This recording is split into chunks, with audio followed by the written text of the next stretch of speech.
Good evening, everyone. Hope you're doing well and hope you're surviving daylight savings time. So, circadian rhythm management is my expertise, and this is one of those days where you really need to kind of take care of yourself. The risk of heart attack increases over 20% today due to people short sleeping themselves and being stressed out with that skip in the ahead of an hour. So for those that aren't fully re-equilibrated, kind of the protocol. Ideally, 5 days ago, you would have started trying to go to bed 10 minutes earlier every night. And so then when Sunday rolled around, you already had kind of skipped ahead and it would have been much easier for you. But if you didn't do well with it, then the goal is don't ever miss a sunrise. Your body time craves the sun. It doesn't matter what your watch or your clock is saying. So go out and see the sun. Yesterday in St. Louis, it was amazing, the weather in the afternoon. So I went back outside and walked for quite a while in the afternoon, just sampling the quantum yield, and that just helps your body get re-in-tuned with the environment. Also tried something last night that I hadn't done before. It wasn't set up that way, but did a float tank, one of those isolation pods, where you're floating in the magnesium sulfate water. That was amazing. So soaked up a lot of magnesium, slept really, really well, and really no jet lag from daylight savings time.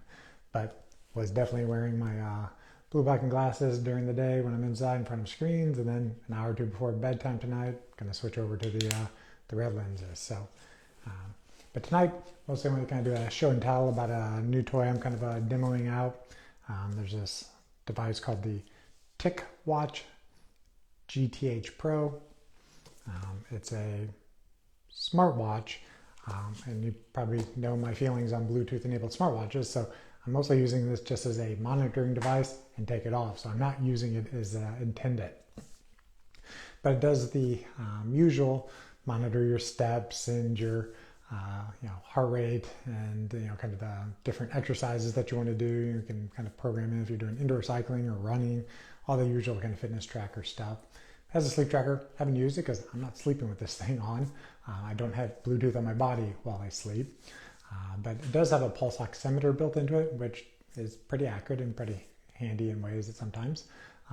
And then what I mostly acquired this device for was for the second monitor on the side of the device.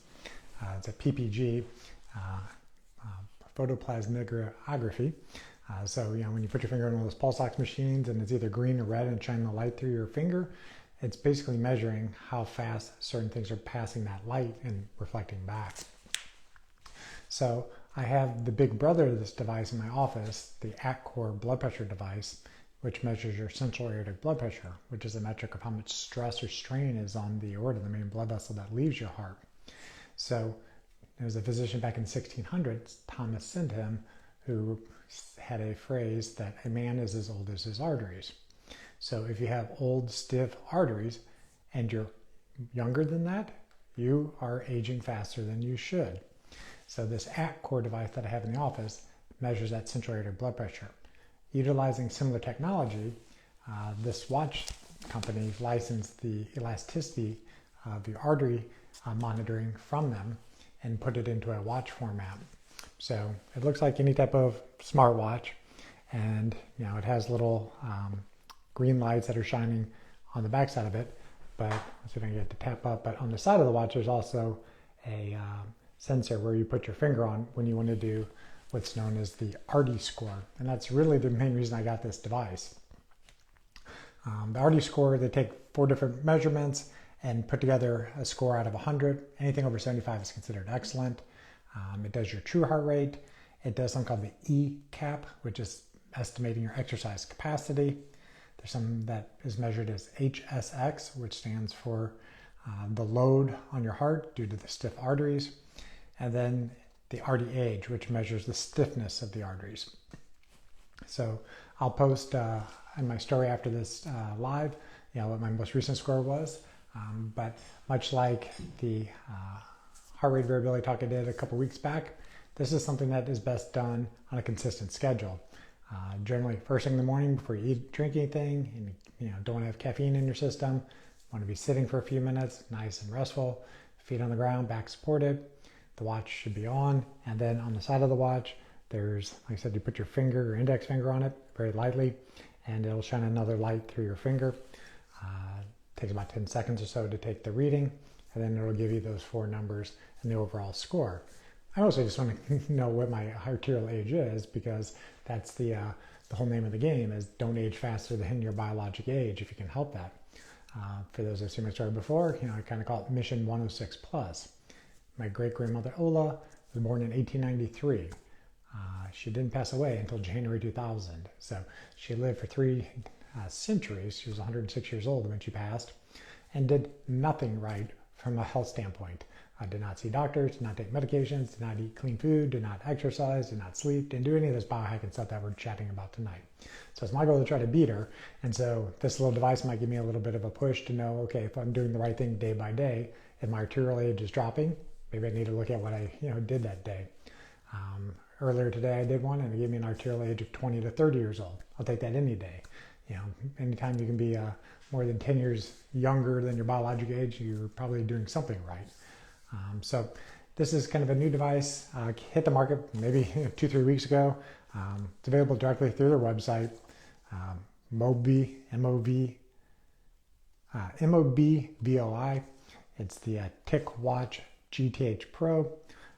I actually got it off Amazon. I was there the next day. It was $99.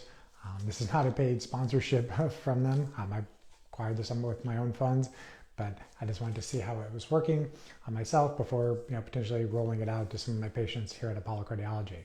For those that see me in the office, this is mostly equivalent to the Max Pulse device that we have. That's the finger probe that does a 3-minute measurement of your heart rate variability and also measures the arterial elasticity.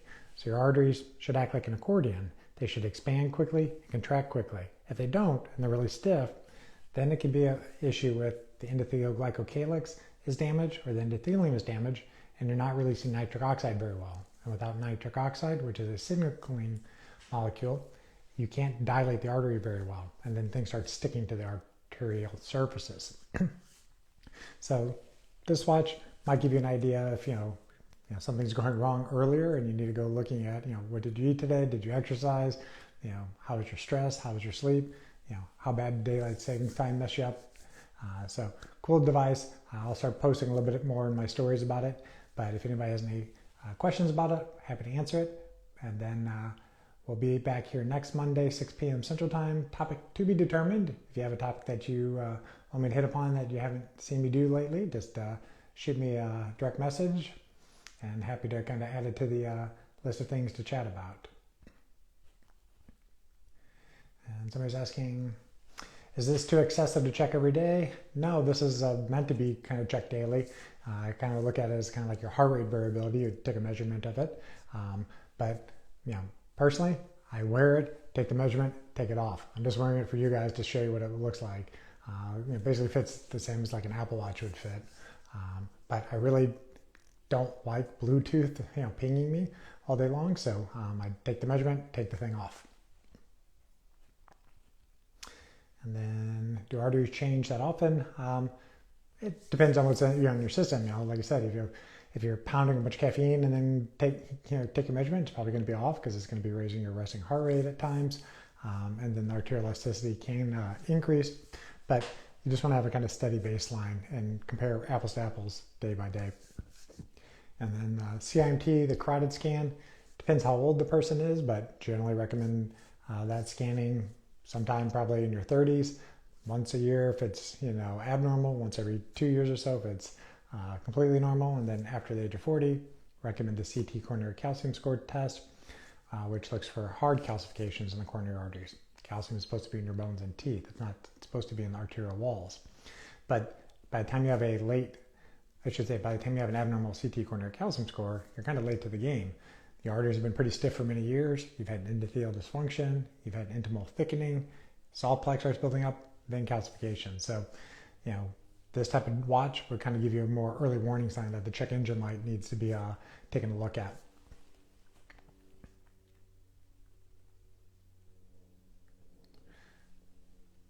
And yes, if you're somebody who's highly anxious about your blood pressure and have white coat hypertension, checking something like this too often may cause you more stress. So I would only do it as a something if it doesn't bring you worries.